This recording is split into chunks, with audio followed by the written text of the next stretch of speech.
Okay guys, before I get to breaking down each setting, I just wanted to briefly mention the new preset option in the camera settings menu. Now, for those of you who don't know, since I made my last camera settings guide, Rocket League has implemented a preset option where you can copy a pro's settings. Here's what I'll say though. Do not just pick your favorite pro settings and click off this video. The truth is, just because a pro uses one set of settings does not mean those settings are gonna be best for you. What I'm gonna do instead is show you the most common settings that pros use, not just one list of settings that may or may not work, so that way you can experiment yourself and figure out what exactly is the best when it comes to camera settings for you. So if you want to, it's totally fine to start with a pro's preset, but stay tuned and be ready to adjust these settings as I go through them throughout the video. But okay, starting with the first setting on the list, at the top of the list, we have FOV, or Field of View. And like I said, guys, I'm gonna get straight to the point and tell you that nearly every single pro player maxes their FOV to 110. Now, the reason you want to do the same is simply because the higher the FOV, the more you can see on your screen, and the more you'll be able to see and react to in game. So if you can, I highly recommend maxing out FOV to 110.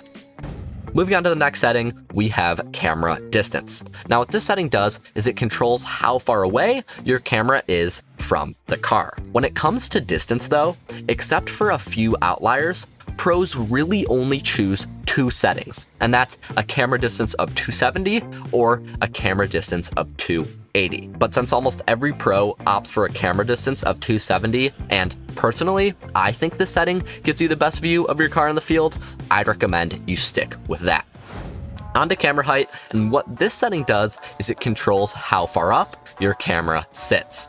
Now, camera height can be a little more flexible than FOV, for example, but most pros have decided the best options fall between 90 and 110. Now, the reason all these settings are viable is because they give you the ability to see your car well, but also judge depth and height of the rest of the field. You see, if you go too high with this setting, sure you can see the field great, but you'll barely be able to follow your car. And same thing goes if you put the setting too low. You'll be able to see your car great, but the rest of the field, not so much. So my advice is to see what you like best for yourself, but try not to stray out of the 90 to 110 height range.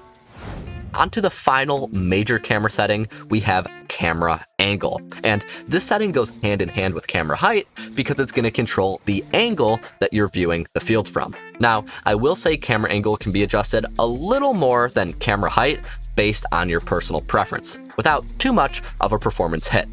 But almost all pros use somewhere between 3.0 to 5.0. So unless you have a really good reason to switch things up, try to find a setting you like in that range. Now quickly, before we get into the last two important camera settings, I wanted to give one bonus tip that I share with my patron subs. Now this setting might sound insignificant, but hear me out because I think it is actually really useful, especially for beginners. And that's to head over to the interface tab and turn up nameplate scale. Now what this is going to do is it's going to increase the size of player names in your lobbies, which actually helps a lot with making players easier to spot out. So if you ever have had issues where it feels like the opponent's coming up out of nowhere, try increasing your nameplate scale to anywhere between 150 to 200% to make tracking your opponents easier. All right, back to the scheduled program. Let's talk about camera stiffness. So what camera stiffness does is it controls how far the camera moves when your car speeds up. Now, in all honesty, the setting really does come down to personal preference, so I don't have too much to say about it. However, most pros stick within the 0.4 to 0.6 range. So if anything, I would recommend you stick in that middle area as well. All right, for the last two settings, I'm going to group both swivel speed and transition speed together because they control how quickly your camera pans around the field. Here's my take though. Both these settings are definitely subjective, and to be honest, they don't really affect your gameplay all that much. At the end of the day, all they control is how fast your camera moves around. And in my opinion, the faster you can move your camera, the better, but only if you can control it. So pro player swivel speed can vary anywhere from 0 to 100, and transition speeds generally fall between 1.0 to 1.3 or 1.4.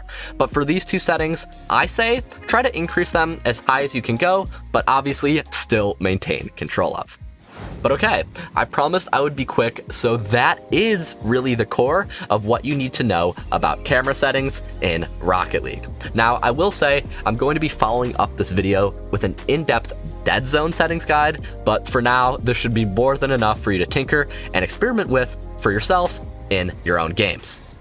Before the video ends though, guys, I'll quickly say I'm doing a few coaching giveaways as well as some controller giveaways over on my Discord. So if you're not a member already, definitely consider checking it out to get in on that. In any case, guys, I hope this video was helpful, and if it was, make sure to leave a like and subscribe to stay tuned for upcoming guides. But that's all I've got, so thanks so much for watching, and I'll see you all in the next video. Peace, guys.